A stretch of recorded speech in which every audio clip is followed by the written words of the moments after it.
sejam bem-vindos a mais um episódio do Não Pode Vacilar. Carol, e hoje a gente tá nesse estúdio que a gente curtiu e voltamos, mas agora voltamos com uma equipe de peso, uma dinâmica nova, trazendo profissionais de excelência. E a Carol vai contar um pouquinho quem está conosco hoje. Mas antes, Carol, vamos falar sobre os nossos patrocinadores. Quero agradecer mais uma vez Resende Salgados, Copenhague Parada Pinto 344 e Criarte VIP, que está sempre aqui proporcionando um momento encantador com as suas canecas. E se você está preparando aí uma festa, conte com salgados, quer fazer aí, dar uma lembrança de aniversário. Sabe que esses dias, Cá, me falaram assim, nossa, eu ganhei de presente de aniversário um chocolate Copenhague. Eu falei, gente, não tem presente melhor. Não precisa esperar uma data específica, né? Copenhague é sempre muito bem-vindo. E Criarte VIP também ali com seus brindes e presentes sempre.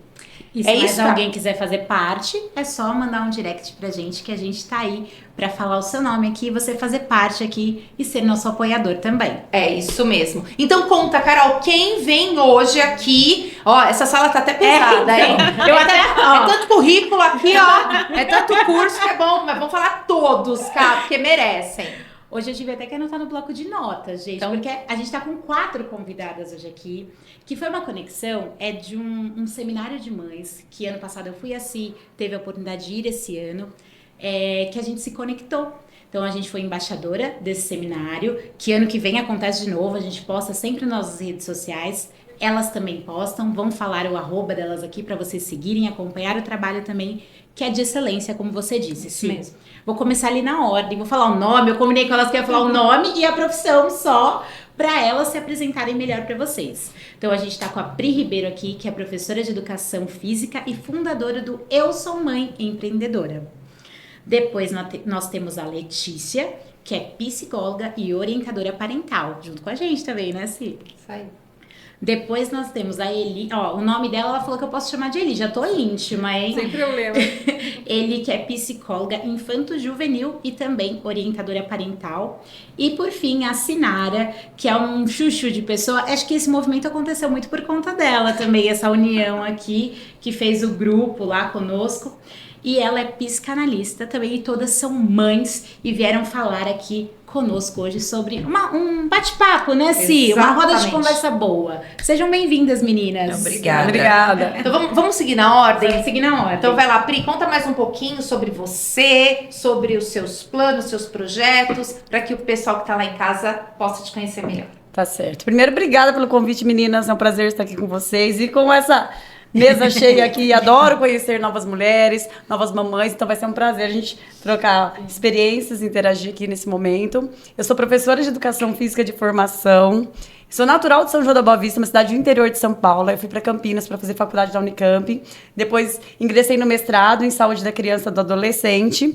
Sou mamãe do filhão e por conta da maternidade eu criei uma comunidade de mães em Campinas e região, que é o Materno Amor Eterno. Surgiu porque as mães sempre me pediam indicação de onde ir com os filhos. Eu sempre passeei muito com o meu filho, sempre eu levei a programações culturais e virei uma agenda ambulante. O que tem para fazer esse final de semana em Campinas? As mães falavam assim, não tem nada de qualidade para fazer em Campinas e região, ou não tem nada gratuito. Eu falava, gente, tem sim, vocês que não sabem, ou não é divulgado, ou vocês não pesquisam. E aí acabei criando esse grupo para compartilhar a programação infantil de Campinas e região e também promover, a gente desenvolve nossos encontros com atividades para todas as idades, para toda a família. E esse mês de maio está fazendo 10 anos, o tempo voa, né? Filhão já cresceu, não é mais filhinho, é um filhão, está maior que eu em estatura. E o grupo está fazendo 10 anos. É um grupo bem ativo, bem dinâmico, as mamães interagem, trocam experiências, pedido de indicação de tudo que vocês imaginarem. Quem tem indicação de faxineira, de jardineiro, de tudo. E é um grupo bem bacana e a gente gosta de se encontrar e trocar ideias, como nós estamos fazendo aqui hoje. E há 3 anos surgiu Eu Sou Mãe Empreendedora, porque no grupo nós temos bastante mães empreendedoras, mas não é um grupo exclusivo de empreendedorismo.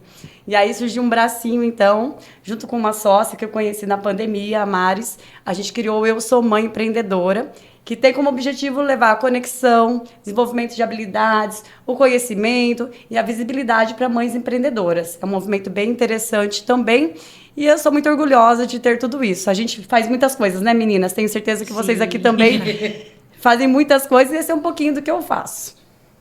Letícia, conta para quem está assistindo também, quem é a Letícia? Eu sou a Lê Junqueiro, aquela que sempre tem que dizer Junqueiro com O. Já até acostumei. Eu sou psicóloga, sou gestora escolar, sou especialista em saúde mental materna e relação família-escola.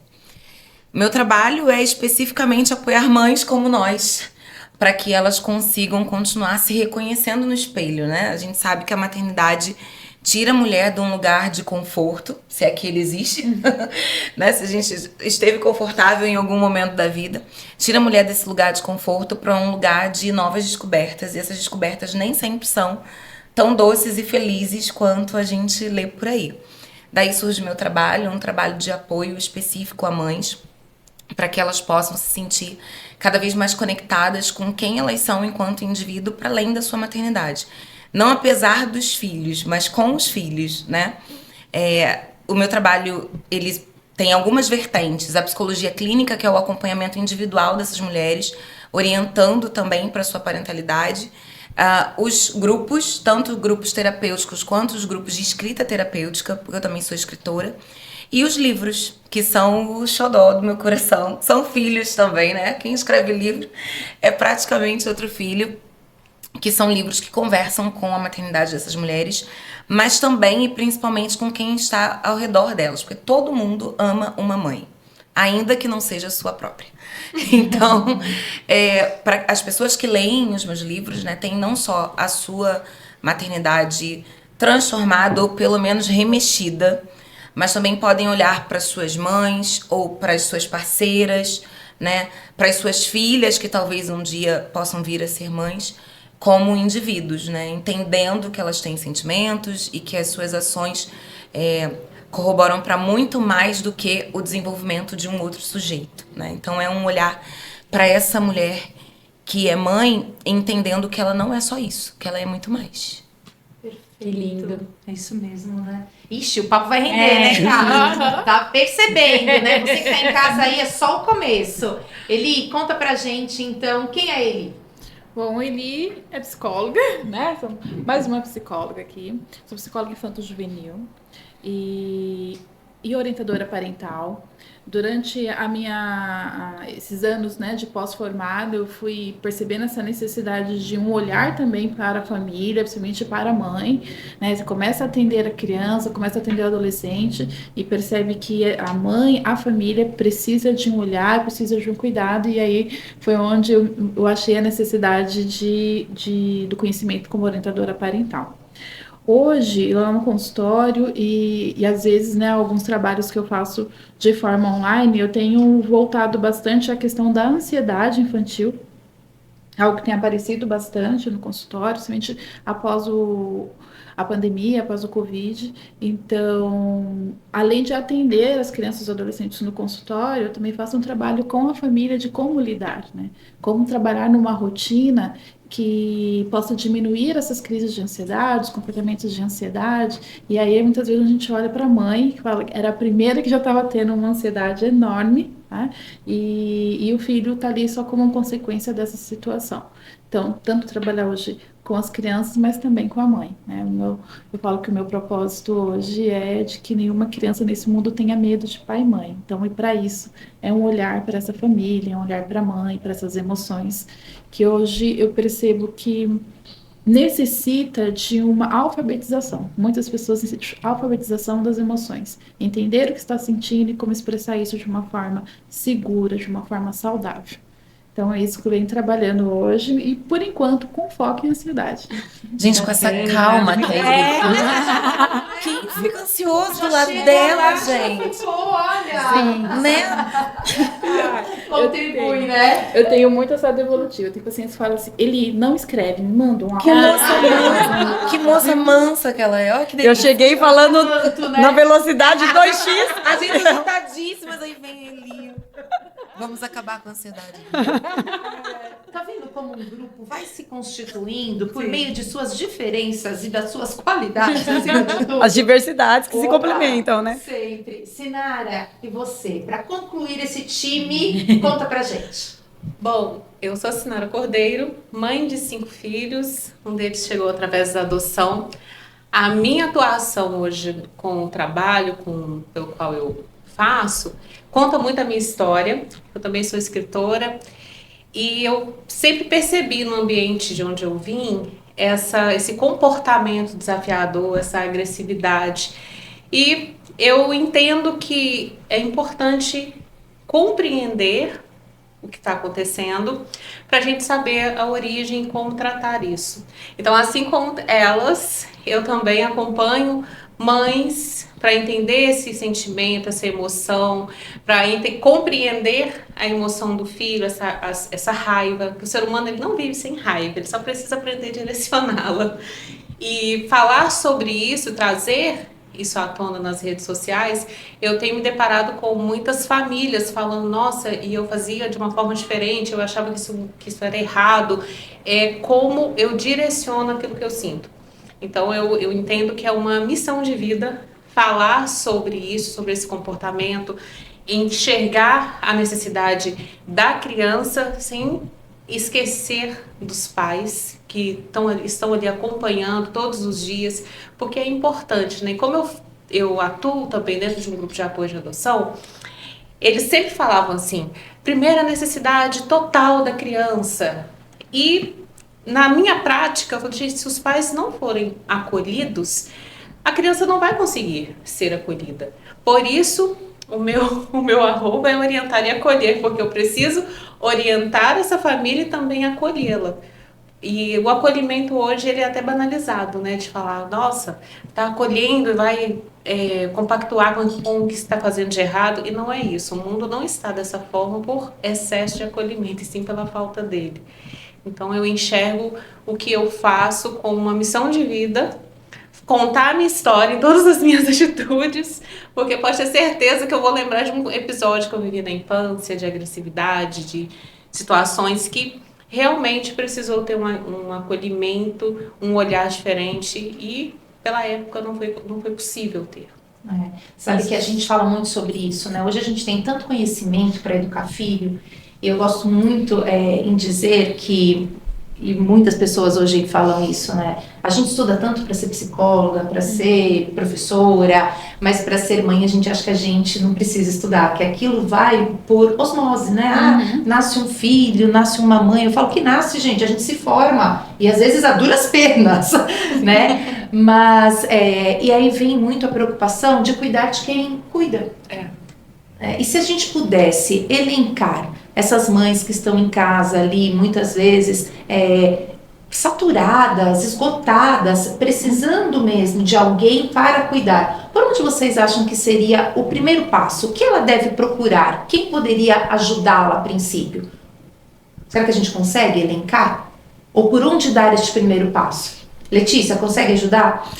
Eu acredito que o primeiro passo é a rede de apoio natural, né? Aquela pessoa que é seu parceiro de vida, sua parceira de vida, e aquelas outras mulheres com quem você tem uma ligação, um vínculo que é extremamente afetivo. Então, esse caminho que é natural, que é o caminho mãe, a sogra, cunhada, irmãs, né, melhores amigas, enfim. Eu acredito sempre que essa é a primeira rede de apoio que surge. E essa rede de apoio, o que a gente deseja é que essa rede de apoio esteja preparada para direcionar a partir daí. Porque quando essa mulher está sentindo essa dor, seja da angústia, seja da solidão, seja do medo de errar, seja qual for, seja do puerpério, enfim, essa mulher primeiro corre para os seus afetos. E os seus afetos precisam estar preparados para direcionar essa rede de apoio que não é natural, que é construída ou que é profissional, que é essa que nós, é o nosso clube, né? É que a rede de apoio construída, a rede de apoio profissional. Por isso é tão importante que essas discussões sobre o lugar da saúde mental materna não sejam exclusivas da mãe. Por que é tão importante que conversas como essa sejam assistidas por homens, sejam assistidas por família, sejam assistidas por profissionais de educação? Porque uma vez que você é essa rede de apoio natural, afetiva, é você quem vai ser a voz que vai dizer, tá na hora de procurar ajuda. E aí entra o psicólogo, aí entra o orientador, aí entra o psicopedagogo, o TO, o avaliador, enfim.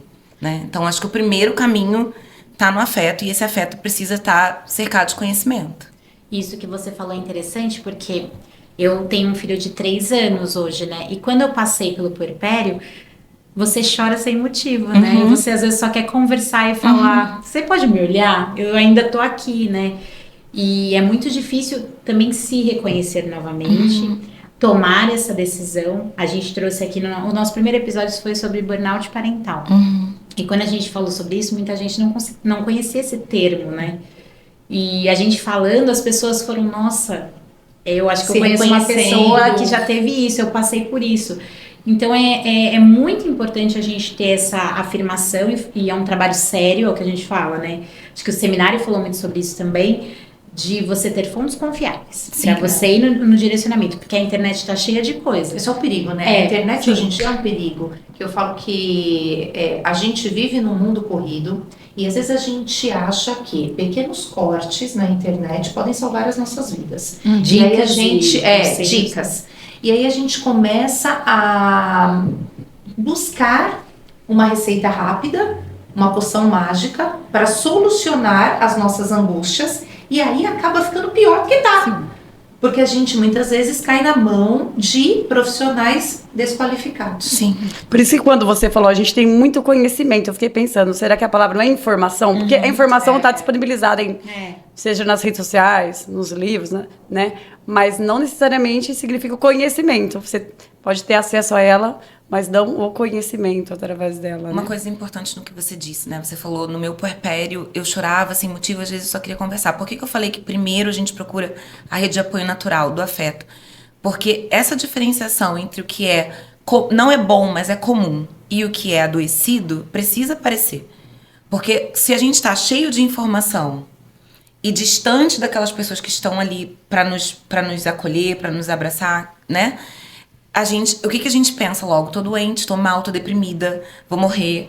E às vezes a gente tem profissionais que são éticos, que vão te ouvir e vão dizer, olha só, eu posso até te ajudar, mas você tá dentro de algo que é comum. E outros que já vão, né, pro discurso do adoecimento. Não, você tá péssima. E aumentando a culpa dessa mãe, aumentando a angústia dessa mãe, e aí a gente já parte para terapias inúmeras e medicação, enfim, para algo que não é tão gostoso. Quem quer chorar todo dia, né? Ninguém quer. Mas que acontece com a maioria de nós, e às vezes é um abraço, às vezes é uma noite que alguém cuida para você dormir, e que aquilo ali que é do afeto já pode ser o suficiente para te ajudar. Escutada, né? Às vezes é ter esse espaço realmente de ser escutada. Claro que no puerpério, muitas vezes o que acontece é as pessoas chegam para visitar o bebê. Né? A mãe é esquecida, né? Olha, né? E não olha para a mãe, né? E aí é isso que vai acontecendo. A pessoa, é um momento difícil, um momento que você tá responsável por um bebê, você não dorme, tem privação de sono, às vezes privação de alimentação por causa das cólicas do bebê, você priva de um monte de coisa, e aí você não tem ninguém para falar assim, como você está? Aí você não vai precisar de medicação, não precisa de terapia, só precisa só de alguém para te olhar e falar assim, como você está? Eu queria dar alguns exemplos que eu lembrei agora diante disso que você falou. Primeiro foi uma propaganda na televisão, uma publicidade que eu vi, que era sobre o nascimento de uma criança. E aí o slogan era, antes de você ser mãe, você é filha. Então, quando foram visitar, os pais foram visitar a mãe que teve nenê na maternidade, antes de ver o nenê, eles foram abraçar a filha deles, que acabou de ter nenê. Eu achei muito bonita essa propaganda.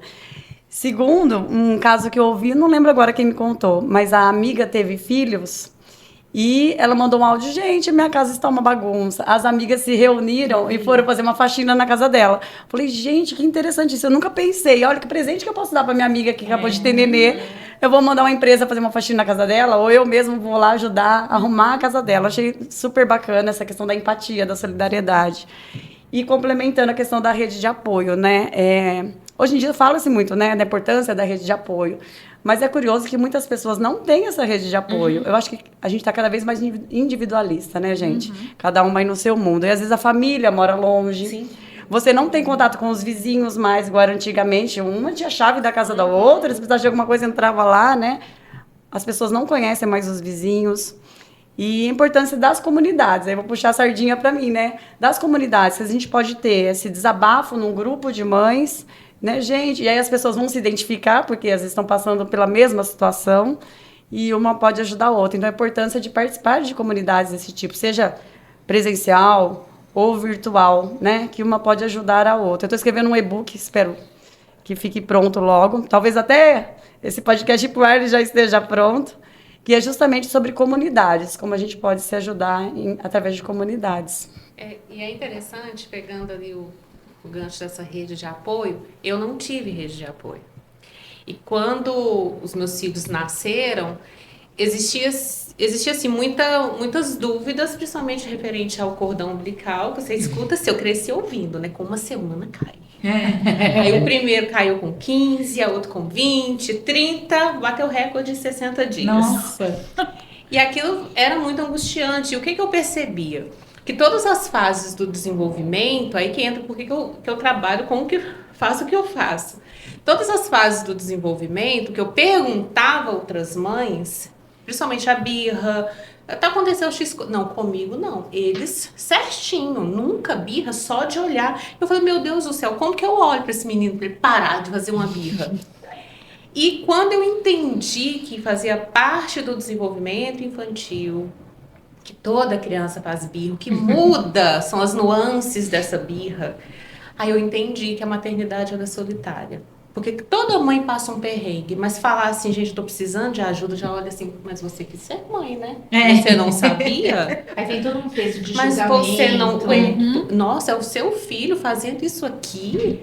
Nossa, então esse medo de pedir socorro, pedir ajuda, falar que eu não tô dando conta, ele é muito real e atrapalha.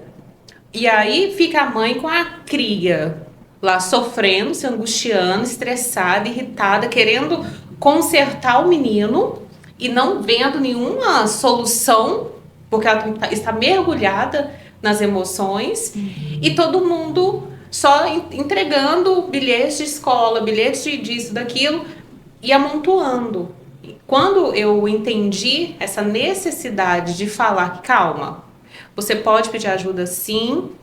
Eu, graças a Deus, dentro da minha vivência, eu tive boas experiências com a escola dos meus filhos.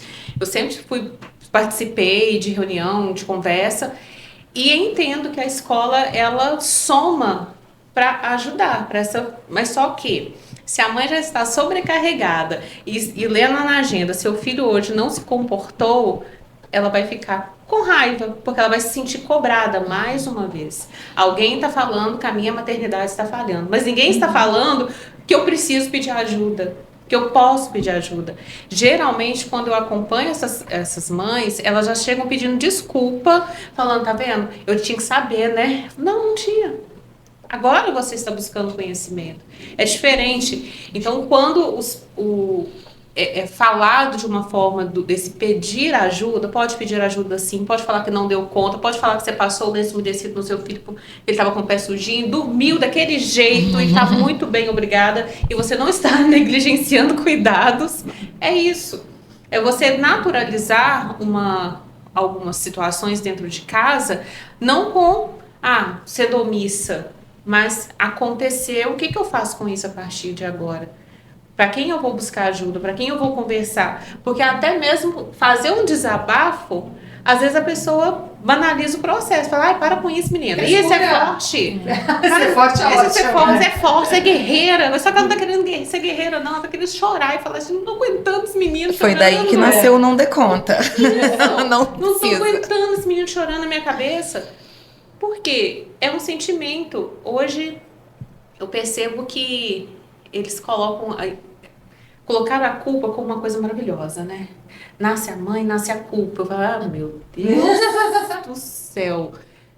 Precisa existir a responsabilidade. Porque a culpa ela vai te estagnar no lugar e você vai ficar lá. O que eu faço com isso agora? E se sentindo péssima por não conseguir sair do lugar.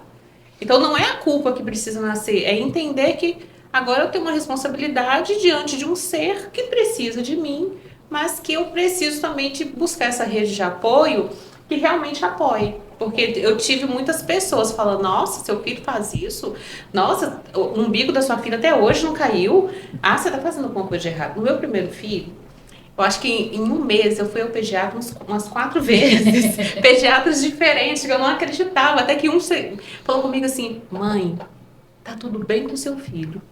É assim mesmo. E a minha, eu não sei nem se é verdade, mas eu falei assim, a minha filha demorou 30 dias. Eu falei, pode demorar isso tudo? Pode, vai pra casa, continua ali fazendo a higienização adequada, deixa sequinho. Daqui a pouquinho, lá você trocar a fralda, vai estar lá no umbigo da sua criança. Eu ia falar, eu e meus causos, que eu sempre conto causas, se der, ele fica bravo comigo. Não, eu gosto, brincadeira. Isso é importante falar, porque você falou um assunto delicado, que as mães que não têm conhecimento e às vezes não vão atrás, só ficam nos 30 segundos do Reels, do Instagram, não sabem. Quando a gente se debruça num livro, O Cérebro da Criança, a gente sabe esse funcionamento. Quando meu filho entrou na creche, eu trabalho numa escola, mas não era nessa escola que eu estou. Eu recebi um bilhete que ele estava mordendo as crianças. Mas vinha bilhetes muito, assim, agressivos. E eu comecei a chorar, e eu me culpava, eu que estudo. Imagina a mãe que recebe esse bilhete, o que ela vai fazer com essa criança? Ela vai bater, ela vai... Um bebê. Então, assim, é por isso a importância da gente disseminar, né? Acho que chegar esse conteúdo o mais longe possível para que as pessoas tenham conhecimento e valorizem isso, né? Que a criança, ela tem coisas que vão acontecer para todas. E aí tem um detalhe, a fase do desenvolvimento da criança que ela pode morder, pode, então tá bom. Precisa ter um adulto que direcione essa criança para não permitir que isso aconteça com uma certa recorrência. Porque às vezes, de repente, a criança está uma mordendo a outra, mas precisa ter um adulto responsável. Porque às vezes eu tenho a impressão que os adultos ficam só olhando para ver até onde vai, para depois ter um motivo a mais para colocar no bilhete. E tirar uma foto e falar, olha o que seu filho fez com o filho da outra. Mas aí entra um ponto importante no que você falou, porque você disse assim, olha, é permitido pedir ajuda. E aí eu acho que a gente precisa ir mais longe, é permitido dar ajuda. Isso. Porque quando você fala assim, eu falava da minha dificuldade e as outras olhavam pra mim, aquele olhar de cima, né? Comigo não. Então assim, e a gente sabe que esse comigo não é real. Porque quando tem um comigo não que tá acontecendo, mas na maioria das vezes não está. Porque o medo de ser julgada é tanto que eu prefiro dizer pra você que eu não sei do que se trata. Eu prefiro contar pras pessoas que aquilo não acontece comigo. Né? Criar uma maternidade fantasiosa, romantizada, cor-de-rosa, onde tudo dá certo, funciona. Esconder os meus problemas para que o outro não me julgue, né? Ao invés de ajudar essa pessoa. Porque às vezes a gente tem a dificuldade de pedir ajuda e quando toma coragem para pedir, as outras têm dificuldade de dar essa ajuda, né? E aí a gente percebe, eu percebo nesse acompanhamento de mães, às vezes o discurso assim, aí a fulana falou que estava acontecendo tal coisa com ela. E aí a gente estava num grupinho de 4, 5 mães da escola. E aí ficou todo mundo naquele silêncio. Aí a primeira falou, não sei, não. E aí você que viveu aquilo, aí a mãe fala assim pra mim, eu não falei nada, porque se eu dissesse que comigo sim, aí preferi ser do grupo que tava dando certo.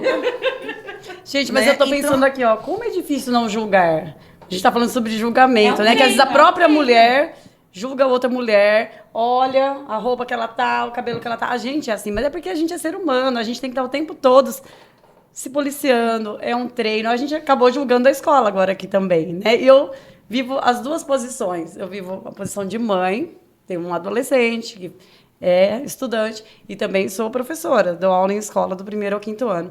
Então, assim, o que a gente procura fazer na escola é descrever o ato.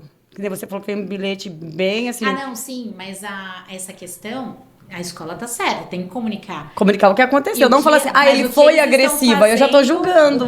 Não, é um julgamento de valor já, como né? eles estavam falando, pessoalmente, depois em reunião, me dizendo como se meu filho tivesse algo fora do normal, do padrão da criança daquela idade. E não, tá tudo bem. Comunicar o que aconteceu, eu acho que a escola tem que fazer mesmo, né? Óbvio, Comunicar o que aconteceu, né?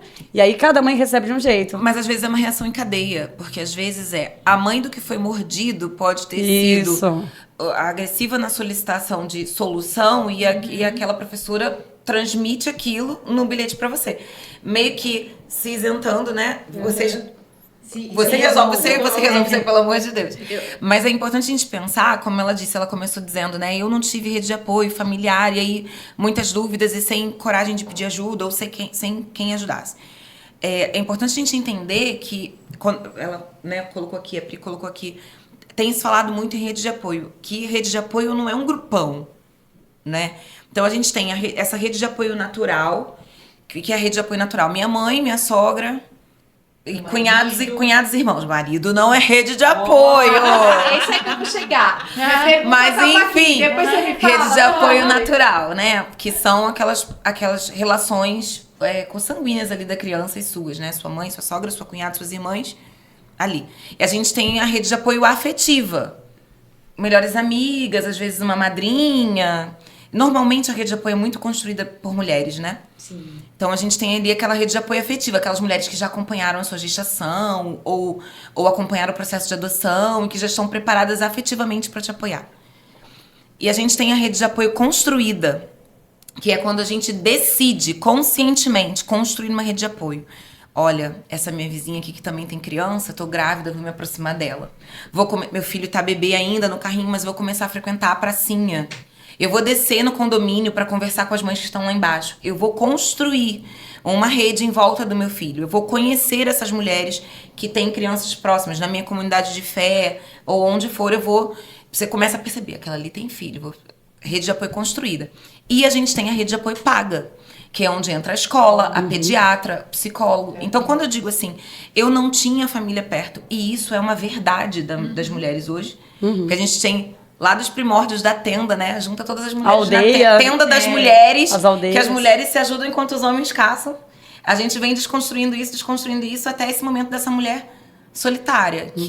Que mora em outra cidade, que deixou a família pra fazer sua vida, foi pra longe, mudou de bairro, enfim. Então ela vai se afastando dessa rede natural. Mas a rede afetiva e a rede construída, e isso é muito antes da paga, porque a gente sabe que a paga não é acessível para todo mundo.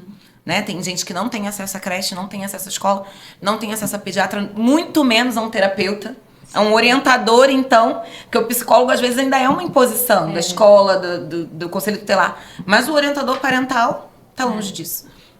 Mas mesmo que você não alcance essa rede, essa que é construída, essa que é afetiva, é uma luta individual mesmo, né? Assim, de você parar e pensar, eu não posso fazer isso sozinha.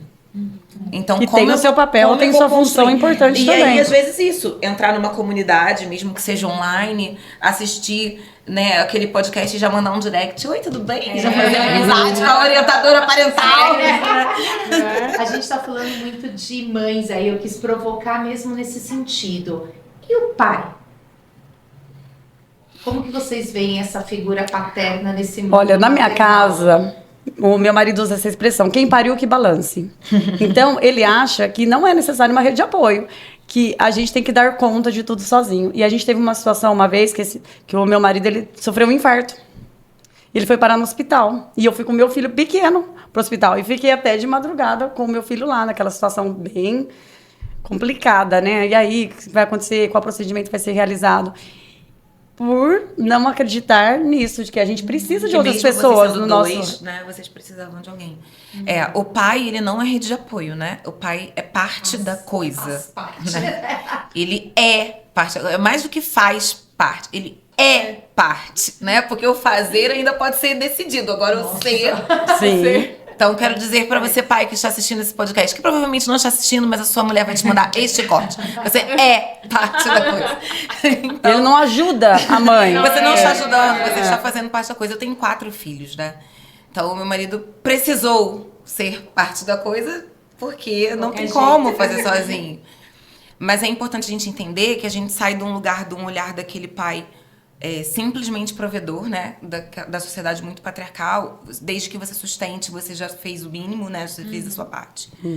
Para um pai que a gente deseja que seja cada vez mais ativo, né, cada vez mais consciente. A gente tem ainda um número muito pequeno, mas a gente tem visto um crescente de homens que se interessam por desenvolvimento infantil, que participam, né, que estão lendo sobre o assunto. Ainda é uma minoria, porque não faz parte ali do cotidiano. Você não vê um cara que vai ter um filho e senta com os amigos e pergunta: e você que já tem filho, me conta como tá sendo, né? Ele conta e todo mundo vibra e segue adiante. Mas isso é construído pelos dois, tanto pelo homem quanto pela mulher. Então a gente precisa de pais cada vez mais ativos na sua paternidade, mas a gente também precisa de mães cada vez mais abertas a essa participação. Isso, é importante. Porque a mulher que diz, peraí, que a mãe sou eu, não pode solicitar desse homem uma postura diferente dessa postura de distância, né? A gente acaba sendo centralizadora, acho que só a gente sabe fazer, né? A Carol falou Num isso. workshop, a gente fez um workshop ano passado, e aí uma mãe comentou alguma coisa assim, mas eu deixo tudo separadinho, aí o pai vai lá e veste. Mas o meu marido, por exemplo, eu tampo meus olhos, porque ele põe uma coisa, sabe, o coração chega a sair da boca, porque ele não combina a roupa, eu gosto de combinar, mas ele faz.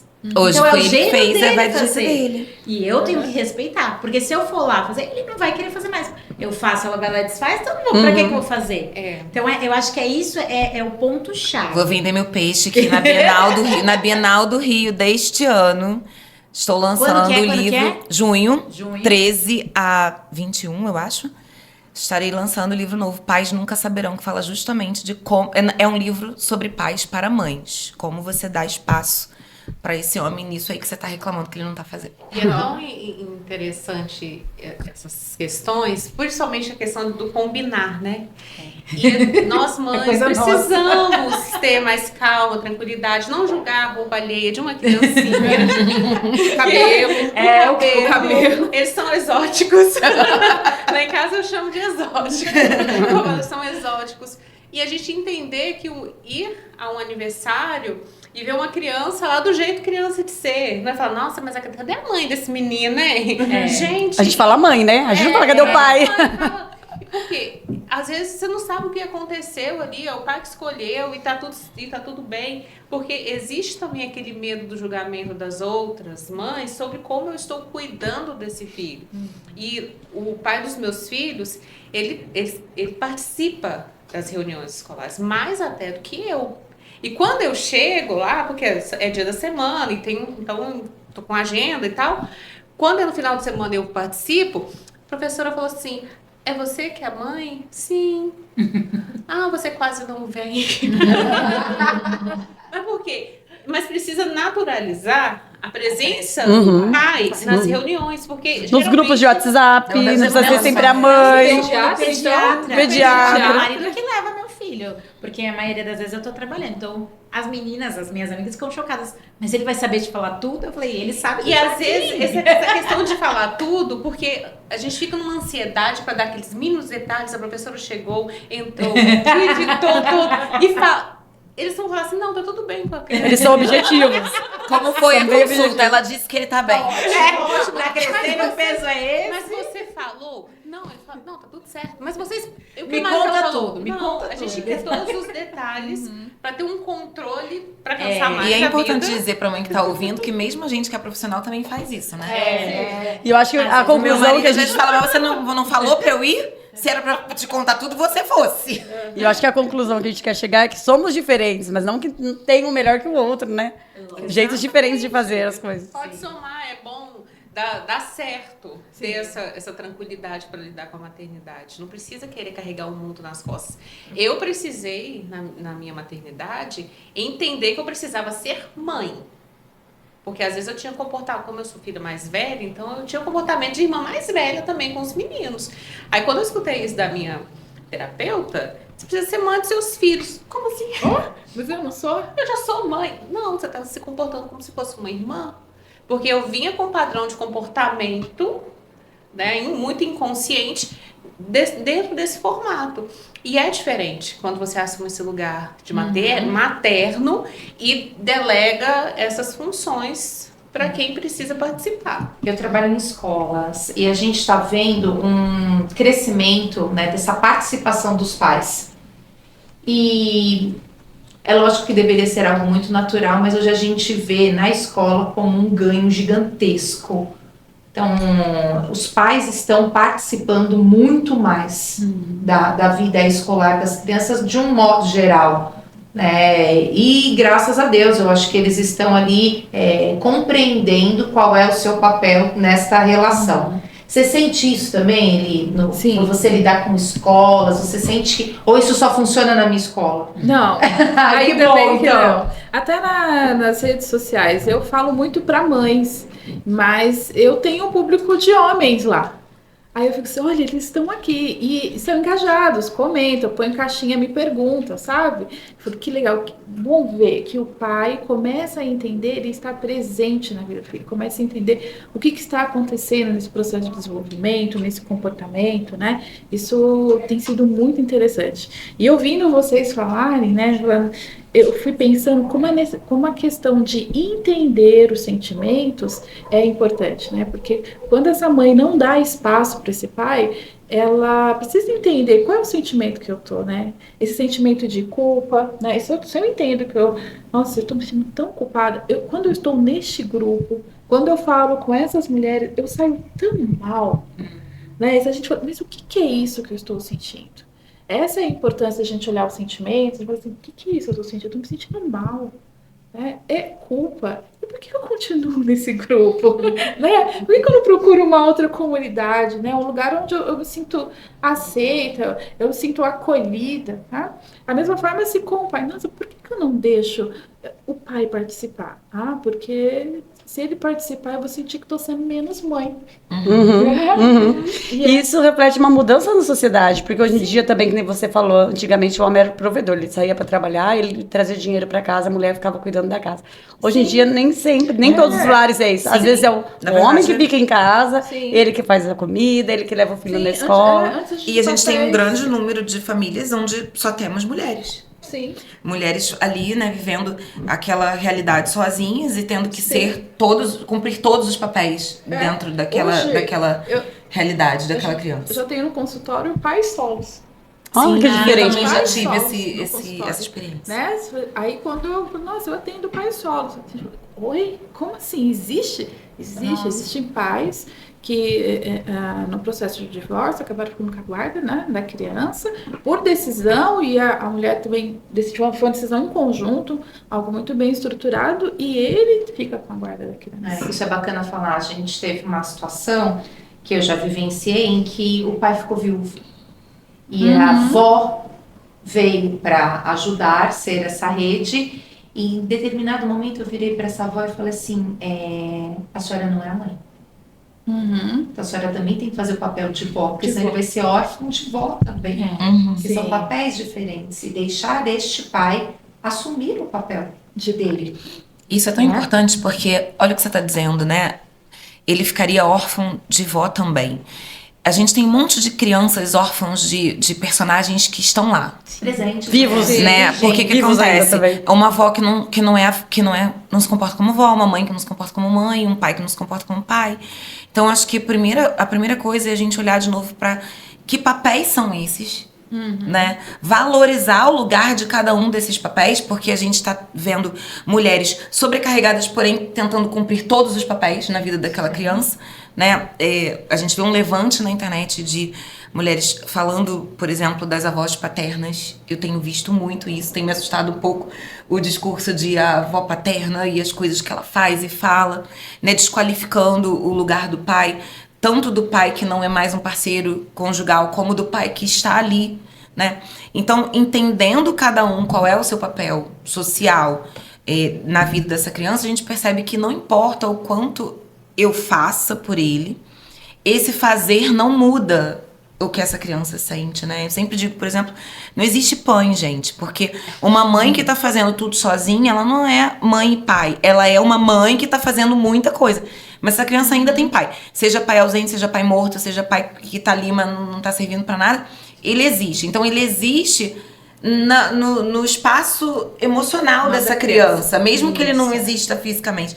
Essa criança tem algo a dizer sobre a paternidade que ela conhece. Então, uma vez que cada um cumpra o seu muito bem feito, a coisa vai fluir. A gente tem que parar de tentar ser tudo. E em relação à escola, também, porque a gente vê muito... A escola está vivendo, né, um conflito muito grande com as famílias, porque a gente tem uma cacetada de mãe querendo ser professora. Né? Então, assim, agora eu vou ler 2, 3 livros de educação e eu vou dizer pra professora que ela não deveria fazer assim. Um desrespeito com aquele saber, né? Exato. Senta com essa equipe, conversa com essa escola, entende os propósitos do que foi sugerido, entende a proposta, por que meu filho tem que fazer isso? Tudo bem discordar, tudo bem achar esquisito, tudo bem questionar, mas não tudo bem dizer como tem que ser. Porque aquele é o lugar da professora, da instituição, né? E você tem o direito de trocar, inclusive, de instituição. E a gente não faz isso com outras profissões. Não é? Você não entra... se você entrar no pediatra e não gostar da condução do tratamento, você muda de médico. Mas você não vai no consultório dele dizer pra ele que ele não deveria fazer daquele jeito. Isso com advogado, isso com qualquer profissional. E com a escola, a gente entra nesse embate. E a gente tem que entender que a escola tá com as famílias, não contra as famílias. É uma parceria muito importante. A gente falou sobre isso esses dias. Você quer falar assim? E é importante também, quando a lei fala dessa forma, né, desse lugar, cada um ocupar o seu lugar. O que está acontecendo hoje na sociedade, está todo mundo querendo ocupar lugares desconhecidos e esquecendo do seu próprio, de ser. Né? Quem eu sou diante dessa sociedade? Sou mãe, sou profissional, tenho educador, eu preciso reconhecer essas pessoas dentro do lugar que elas ocupam. E hoje, quando se fala, né, dentro dos grupos de apoio, é uma regra, falar, olha, você não deve se tornar professor do seu filho, porque afeta na vinculação. E é exatamente isso para todas as famílias. O professor que precisa verificar o que o aluno compreendeu e mandar esse retorno para casa, para a gente também buscar outras formas, que às vezes é difícil, os pais não conseguem ali entender a matéria, busca outra rede de apoio. É uma aula particular? Ah, mas eu não tenho condições. Gente, existem hoje vídeos no YouTube que ensinam tudo e muito bem, para quem não tem condição de contratar uma pessoa.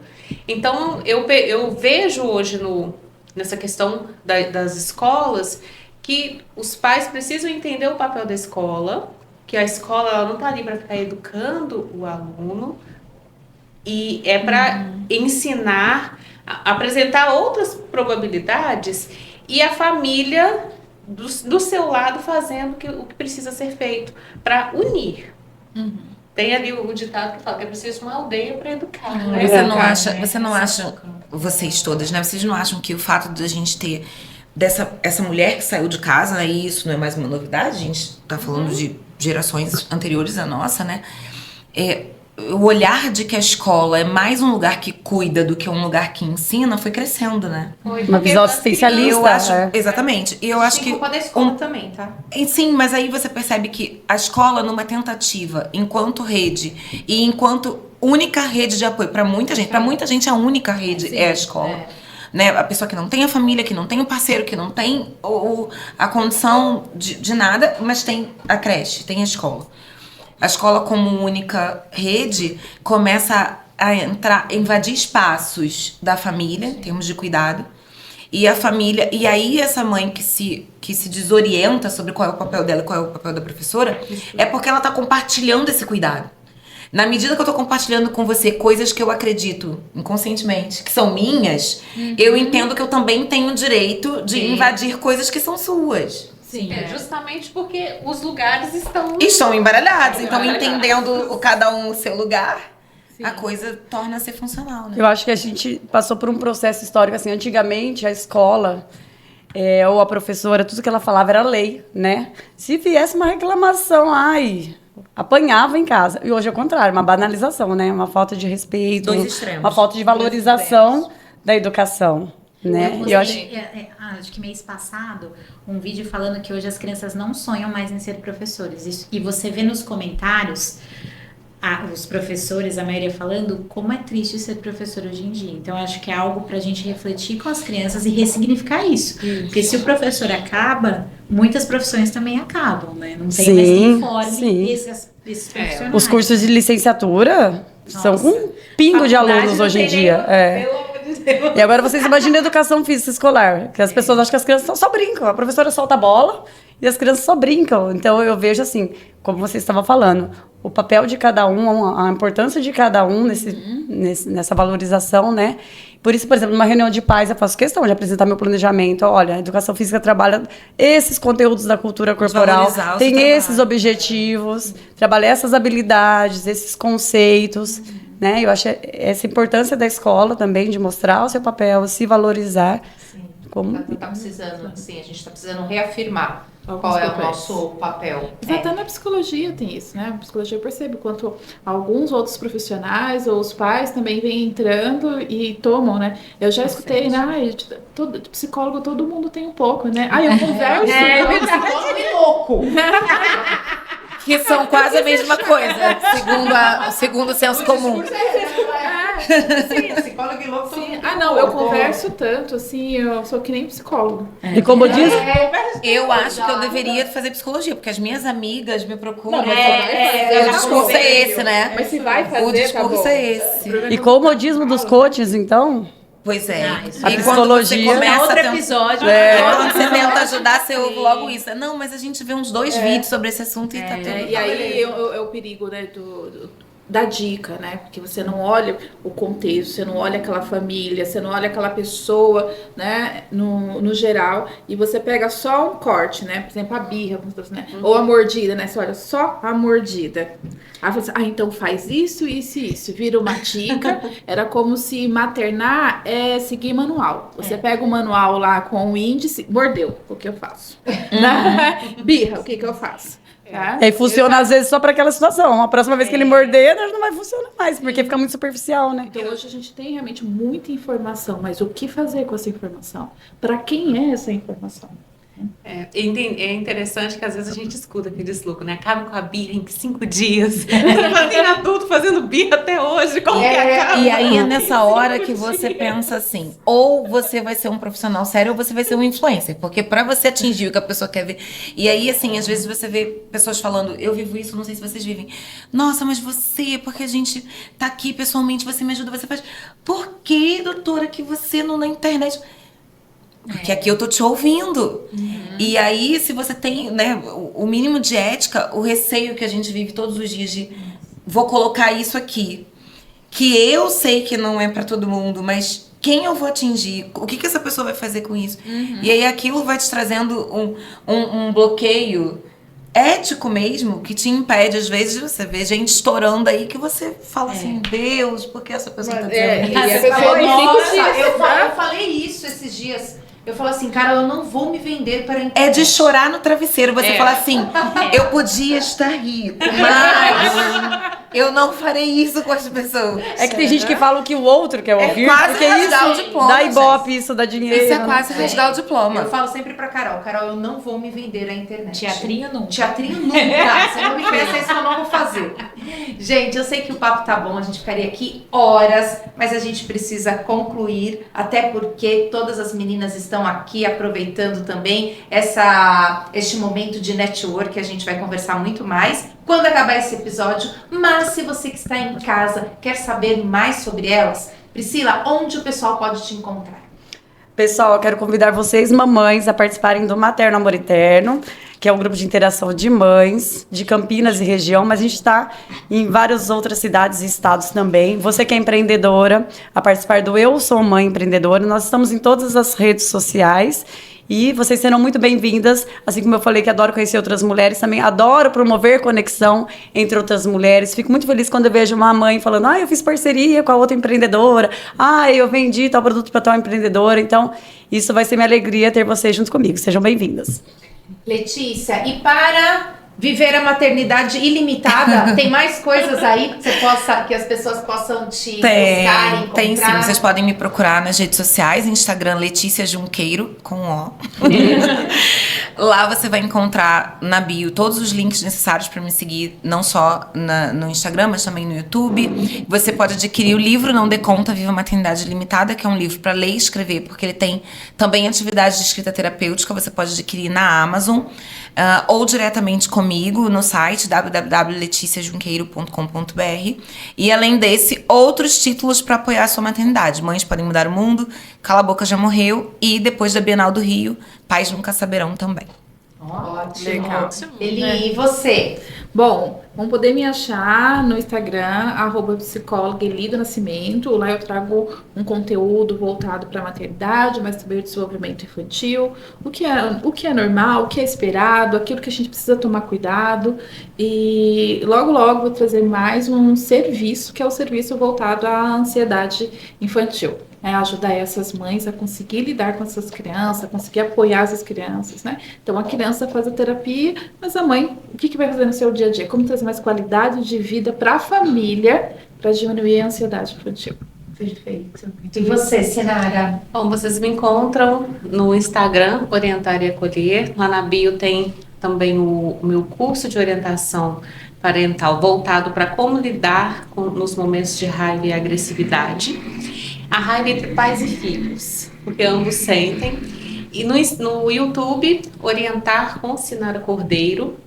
E também eu tenho uma comunidade, que também está no link do Instagram, que é onde eu vou colocando PDFs, realizando lives para a comunidade dentro dessa orientação. Principalmente para acessar todos os públicos com esse conteúdo, para lidar com esse comportamento desafiador e também com as demandas da adoção, né? Traumas, algumas situações, para todo mundo ter esse acesso e depois, se quiser algo individual, também pode me procurar. E tem o livro da editora Garcia, Se Eu Te Contar, Acredite, que também na bio tem, que fala sobre as formas que uma criança pede socorro quando ela está sofrendo abuso sexual. As maneiras que ela tenta se comunicar no meio, né, para ser ouvida. Muito conteúdo de qualidade para você que nos segue e que está chegando agora também por meio de todas essas especialistas.